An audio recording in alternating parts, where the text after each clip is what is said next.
پاکستان میں طلبہ تحریکوں اور طلبہ سیاست کا جائزہ ہم لے چکے ہیں، اور ہم نے 90s تک جو ہے طلبہ سیاست کا جائزہ لیا، اور اگرچہ 90s کے بعد جو ہے وہ طلبہ تحریکیں پاکستان میں رہیں، لیکن ان کی حیت شکل تبدیل ہوتی گئی، اور جو ضیاء الحق نے پاکستان میں طلبہ تحریکوں اور سیاست کو نقصان پہنچایا، اس کا خمیازہ پاکستان کا جو ہے وہ سیاسی لینڈسکیپ آج بھی بھگت رہا ہے۔ تو ہم ایک جائزہ لیں گے کہ جو ہم نے پچھلے پروگراموں میں پوری تاریخ کے اوپر ایک نظر ڈالی کہ رجحانات تھے کیا، کیسے آگے چلے، اور ان کے کیا اثرات جو ہیں مرتب ہوئے۔ ہم نے بات شروع کی تھی کہ طلبہ تحریکیں بنگال سے شروع ہوئی تھی 1905 میں، اور جب ایک ریزنمنٹ شروع ہوئی تھی اس تقسیم کے خلاف، اس میں ظاہر ہے کہ مسلمانوں کے جو نوابین تھے اور اشرافیہ تھی وہ اس تقسیم کے حق میں تھی، اور جب وہی جو ہے مسلم لیگ کے قیام کا باعث بنی۔ لیکن یہ کہ اسی دور میں پھر طلبہ نے بنگال سے جو ہے اور بہار سے انہوں نے طلبہ تحریکوں میں حصہ لینا شروع کیا۔ 1911 میں یہ ظاہر ہے کہ منسوخ ہو گئی یہ تقسیم بنگال، لیکن طلبہ تنظیمیں جو ہیں وہ سین کے اوپر موجود رہیں، اور کچھ چھوٹے غیر منظم سے دھڑے جو ہے وہ سامنے آنے لگے۔ ایک دھڑا نمائندگی کرتا تھا سیاسی اور غیر متشدد رجحانات کی، اور دوسرا ظاہر ہے کہ ایک اور گروپ ابھرا جس کے آگے دو رجحانات تھے، وہ تھے زیر زمین۔ انہوں نے خفیہ سوسائٹیاں بنائیں، اپنا لٹریچر بنانا شروع کیا، اور فکری تربیت شروع کی، اسٹڈی گروپس جو ہیں وہ وجود میں آنے لگے، اور ایک اس کی وجہ سے ایک علمی ماحول جو ہے ان تنظیموں میں پیدا ہوا۔ اور اسی کے ساتھ ہی ظاہر ہے کہ اس وقت دنیا میں جو ہے وہ پہلی جنگ عظیم شروع ہو گئی تھی، اور اس کے بعد جو ہے ایک نظریاتی جنگ جو ہے وہ پوری دنیا میں شروع ہوئی۔ تو کمیونسٹ جو تنظیمیں تھیں گلوبل، ان سے متاثر رجحانات وجود میں آنے لگے، اور وہ پرتشدد اور زیر زمین بھی رہیں، اور زیادہ پرتشدد ہی رہیں۔ یہ دونوں رجحان چل رہے تھے آگے، اور ایک طرف لیفٹ کے رجحانات تھے، سیاست کے اندر جو ہے وہ مذہبی رجحانات بھی ساتھ ساتھ ہمارے سامنے آ رہے تھے۔ ایک طرف ظاہر ہے کہ کانگریس تھی جو ایک نیشنلسٹ پارٹی تھی، پھر مسلم لیگ تھی جو کہ مسلمانوں کے حقوق کی بات کرتی تھی، ان کے زیر اثر جو ہے وہ نوجوان متحرک بھی ہوتے تھے۔ ہم نے یہ بھی جائزہ لیا کہ کانگریس کے زیر اثر جو ہے آل انڈیا اسٹوڈنٹس فیڈریشن بنی، تو اس میں مسلمان طلبہ بھی تھے، لیکن کچھ طلبہ کا، اور بلکہ اس کے اندر بنانے میں مسلمان طلبہ بہت آگے تھے، اور جب یہ بنی تو اس میں قائد اعظم نہرو دونوں موجود تھے، لیکن ہندو مسلم سوال وہاں پہ پیدا ہوا، اور اس کی وجہ سے مسلم اسٹوڈنٹس فیڈریشن بنی۔ ایک یہ سیاسی رجحان ہمارے سامنے آ رہا تھا، اور یہ ایک آپ چارٹ کے اوپر دیکھ بھی سکتے ہیں۔ اور جو بائیں بازو کی تنظیمیں تھیں وہ ہندو مسلم سوال تقسیم بنگال کے بعد ہی شروع ہو گیا تھا، کیونکہ لٹریچر کی کمی تھی، اور جو ہندو طلبہ جو ہیں وہ زیادہ غالب تھے ان تحریکوں کے اندر، تو انہوں نے جو ہے ہندو جو مذہبی کتب ہیں اس کا رنگ جو ہے اس پہ غالب کرنا شروع کیا، کیونکہ متبادل لٹریچر اس وقت نہیں تھا، تو مسلمان جو ہیں ان تنظیموں سے نکلنے لگے، اور بہت سارے مسلمان جو ہے طلبہ جو ہیں وہ کمیونسٹ تنظیموں میں گئے بھی اس لیے کہ ان کی جو قوم پرست طلبہ تنظیمیں تھیں وہ ان کی حوصلہ افزائی نہیں کر رہی تھیں، اور دوسری طرف کمیونسٹ لٹریچر تھا جس نے بعد میں دیگر تنظیموں کو بھی متاثر کیا، اور وہاں سے یہ چیز آگے چلتی گئی۔ لیکن ایک بڑا امپورٹنٹ پہلو ہے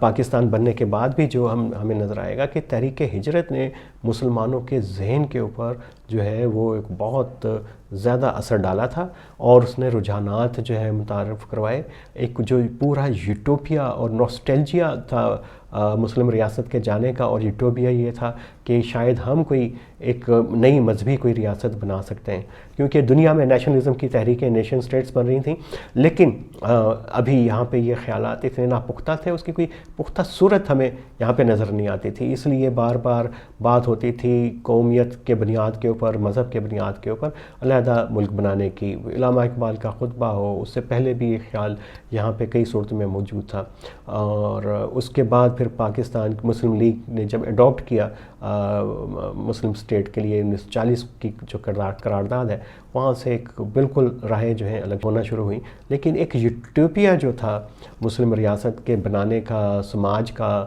اور دارالحرب کا ڈکلیئر کرنے کا، اس خطے کو، اور قربانیاں مسلمانوں نے بے تحاشا دیں، تو وہ خیال چلتا رہا اور طلبہ تنظیموں میں خاص طور پہ احرار کے ذریعے جو ہے وہ آگے بڑھتا رہا، مسلم فکر کو پنجاب میں خاص طور پہ وہ متاثر کرتا رہا، یو پی کے اندر جو ہے کرتا رہا، یو پی میں جو ہے ندوہ کے اثرات بھی تھے، جامعہ ملیہ کے اثرات بھی تھے، تو یہ بھی اثرات جو ہیں وہ بہت ہی مخلوط قسم کے تصورات اس طریقے سے تھے کہ نیشنلزم بھی تھی، اور کبھی کبھی اس میں ایک جو تصوراتی مملکت ہے اس کا خیال بھی ساتھ ساتھ پروان چڑھ رہا تھا کسی نہ کسی طریقے کے ذریعے۔ تو یہ رجحانات بن رہے تھے، اور پاکستان بننے کے بعد ہم نے دیکھا کہ پنجاب میں تو تقریباً طلبہ سیاست ختم ہی ہو گئی، اور ہم نے یہ بھی ذکر کیا تھا کہ قائد اعظم نے، مسلم لیگ کی قیادت نے پنجاب کے طلبہ پہ خاص محنت کی تھی، کیونکہ اصل چیلنج جو ہے انہیں یہیں پہ درپیش تھا، کیونکہ یہاں پہ یونینسٹ پارٹی میں مسلمان جو رہنما ہیں ان کی کافی زیادہ تعداد تھی، تو ان کو لگتا تھا یہ اصل میدان ہے، اور قائد اعظم نے سب سے زیادہ مرتبہ ایم ایس ایف پنجاب کے اجلاس میں شرکت کی، اور یہ وہ دور تھا جب علی گڑھ جیسے اور کلکتہ جیسے کالجز یونیورسٹیز کے اندر جو ہیں وہ مسلم طلبہ اپنے آپ کو الگ رکھتے تھے سیاست سے، اور ایک پیشہ وارانہ اور پریگمیٹک اپروچ جو ہے ان کے اوپر جو ہے ہمیشہ سے غالب رہتی تھی۔ پنجاب میں نیا ملک بنا، اور سب سے زیادہ فائدہ جو ہے جو ہجرت کر کے آنے والے اور پنجاب کے جو نئی کلاس جو ہے ابھر رہی تھی، اور مائیگریشن کرنے والے، پنجاب سے مائیگریشن کر کے پنجاب میں آنے والے، انہوں نے بہت فائدہ اٹھایا، اور نئے کاروبار شروع ہوئے، نئی زراعت کی جو ہے افتتاح ہوئی۔ چیلنجز کسی دور میں ہم ذکر کریں گے کہ ابتدائی 20 سال میں چیلنجز کیسے تھے، لیکن یہ کہ اس سے کے نتیجے میں جو ابھرنے والی اکانومی، معاشرت، پاور کا جو سٹرکچر بنا، تو یہی دو طبقے زیادہ جو ہے اس کے اندر بینیفیشری رہے اس کے، اور ان کے ہاں جو ہے وہ پریگمیٹک اپروچ جو یو پی سے چلی تھی پنجاب میں بھی غالب آئی، اور یہاں پہ طلبہ تنظیمیں کمزور ہو گئیں۔ مشرقی پاکستان میں ظاہر ہے کہ وہاں پہ زبان کا مسئلہ بنا، اور عوامی لیگ، وہ اس سے پہلے اس کی طلبہ تنظیم جو ہے انہوں نے کلیدی کردار ادا کیا، اور یہیں سے لسانی مسئلے سے یہ قومی مسئلہ بننا شروع ہوا، اور پاکستان کے 2 لخت ہونے پہ یہ ختم ہوا۔ مذہبی تنظیمیں ساتھ ساتھ پاکستان میں چلتی رہی ہیں، لیکن یہ کہ دائیں بازو کی جو تنظیمیں تھیں اس میں جمعیت اور ایم ایس ایف جیسی تنظیمیں، پچھلے پروگرام میں ہم نے ضیاء الحق کی جو پالیسی تھی، کون سی تنظیمیں اس نے استعمال کی طلبہ سیاست کو، تعلیمی اداروں کو قابو کرنے کے لیے، ان کا ہم نے بھرپور جو ہے وہ ذکر کیا۔ اور دائیں بازو کے رجحانات کی طرف اگر آپ دیکھیں تو اس میں جمعیت اور ایم ایس ایف کے ساتھ ساتھ متشدد بھی تھے، اور جرائم پیشہ جو ہے وہ پورا ایک طبقہ جو ہے طلبہ سیاست میں گھس آیا تھا، اور کراچی میں جو ہے وہ اے پی ایم ایس او وہ جو متشدد بھی تھے لیکن جرائم کی طرف بھی غالب رہے۔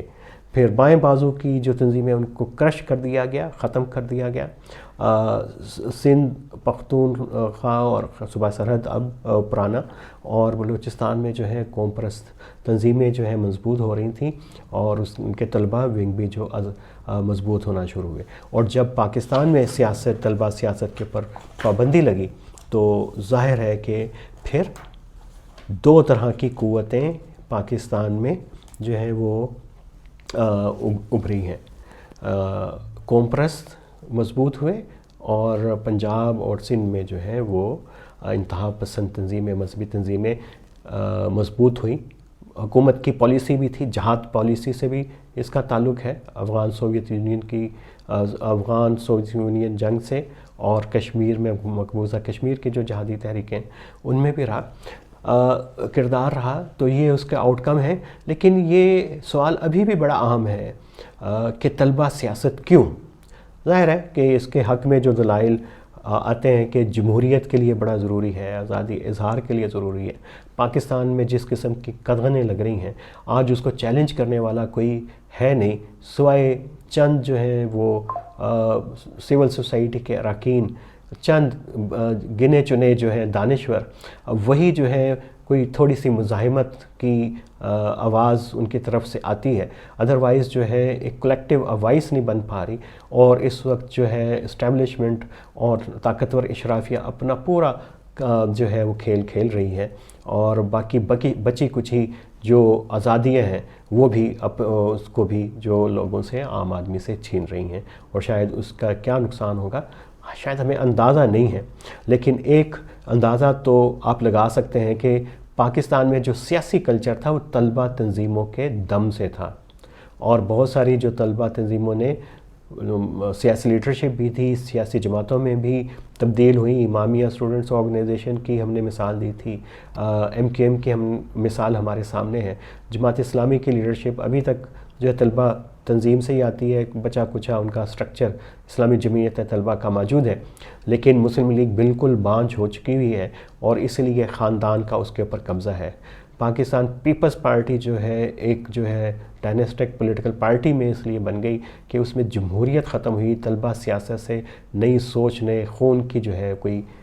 نمائندگی نہیں ہے، اور طلبہ کو ایک پولیٹیکل کر دیا گیا. اس سے سیاسی جماعتیں جو ہیں کمزور ہوئیں، اس کے اوپر کچھ گھرانوں کی ہے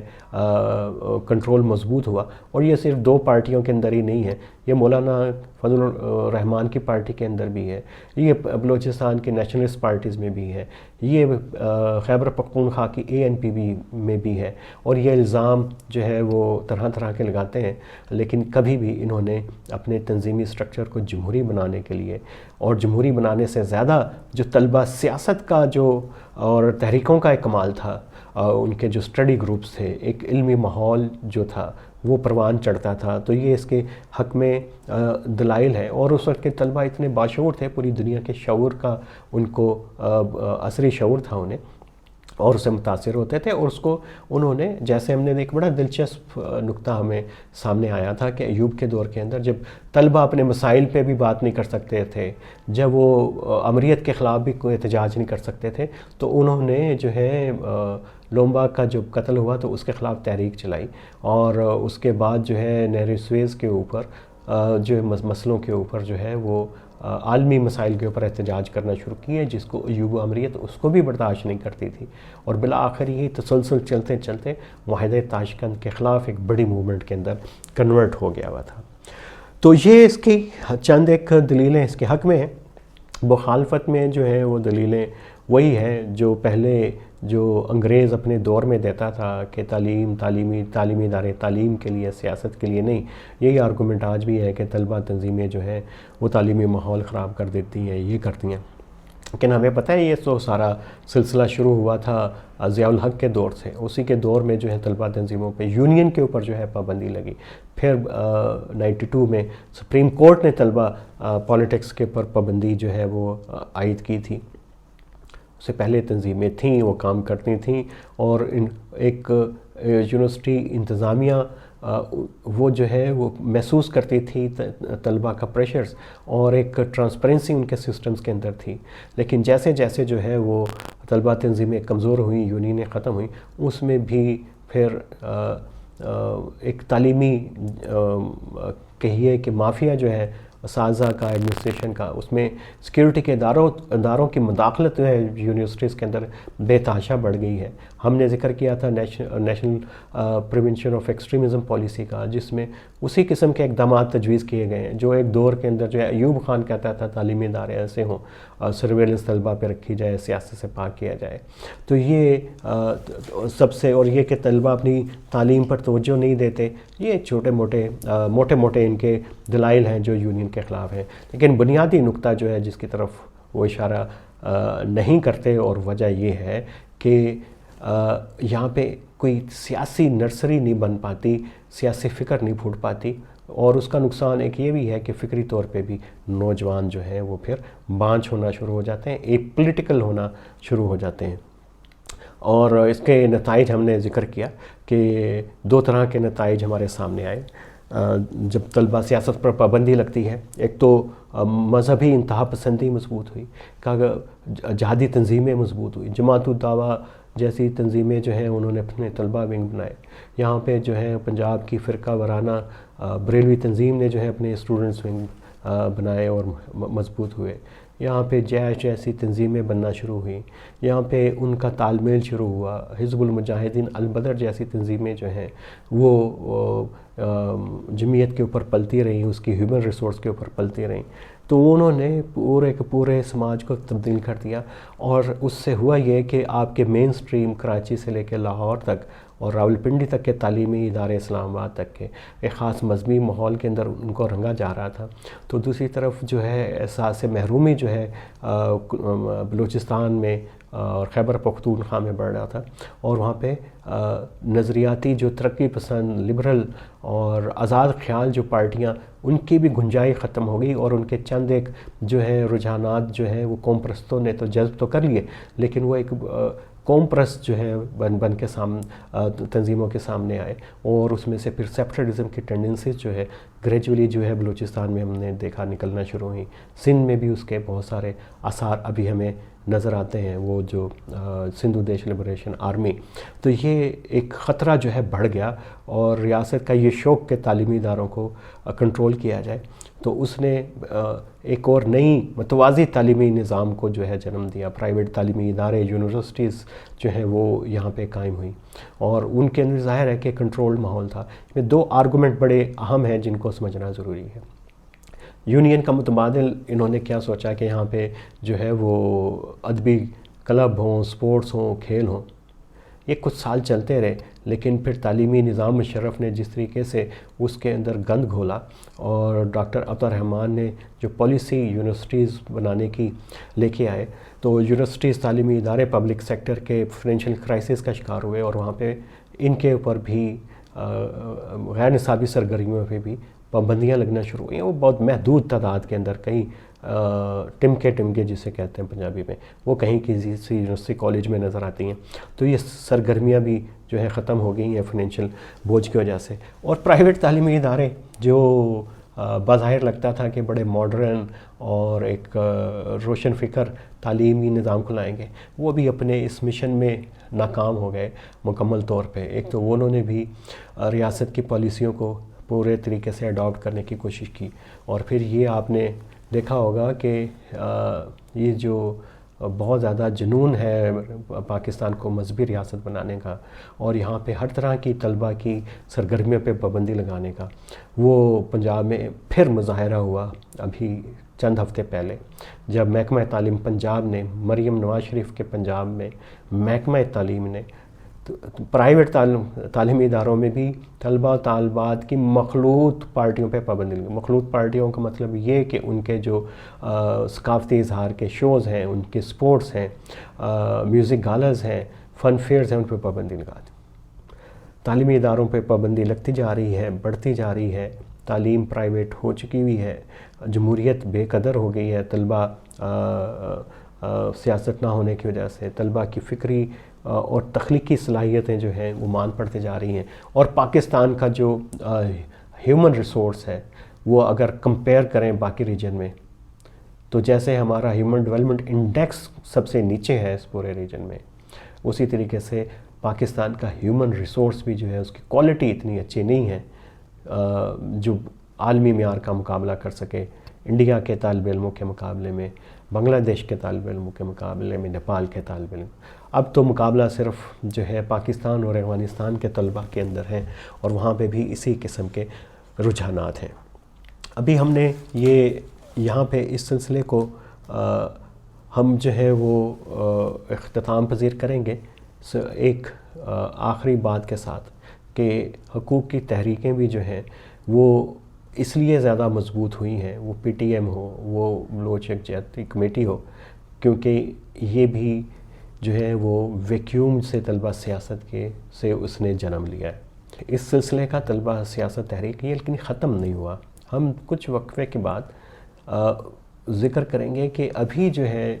قوم پرست طلبہ تنظیمیں اور تحریکیں کس حالت میں ہیں، اور اس کا آغاز کریں گے ہم بلوچستان میں، اور بلوچستان میں BSO سے، اور پھر اس کا تعلق جو ہے کیسے قوم پرست سیاست سے بھی ہے اور پرتشدد عسکری کالے دم تنظیموں کے ساتھ بھی ہے. تو چند ایک روز کا اس سلسلے میں وقفہ آئے گا، لیکن نیریٹو ود عامران چلتا رہے گا، اور آپ کو حالات حاضرہ کے پر تازہ تجزیے اور تازہ ترین اپڈیٹس جو ہیں ہم پہنچاتے رہیں گے. تو آپ اس چینل کو ضرور سبسکرائب کریں تاکہ جو ہے کوئی عقل شعور کی بات بھی جو ہے لوگوں تک پہنچے. جب یہاں پہ چیخو چنگھاڑ ہے، یہاں پہ انٹرنیٹ سپیس کے اوپر جو ہے وہ اس نے قبیلوں کی صورت اختیار کر لی ہے، اور اس کا میں جو ایکٹیویزم ہو رہا ہے سوشل سپیسز میں وہ بھی بہت بدصورت جو ہے شکل اختیار کرتا جا رہا ہے. اگر آپ کام کی بات، ریشنل بات سننا چاہتے ہیں تو آپ اس چینل کے ساتھ جڑے رہیں. بہت شکریہ.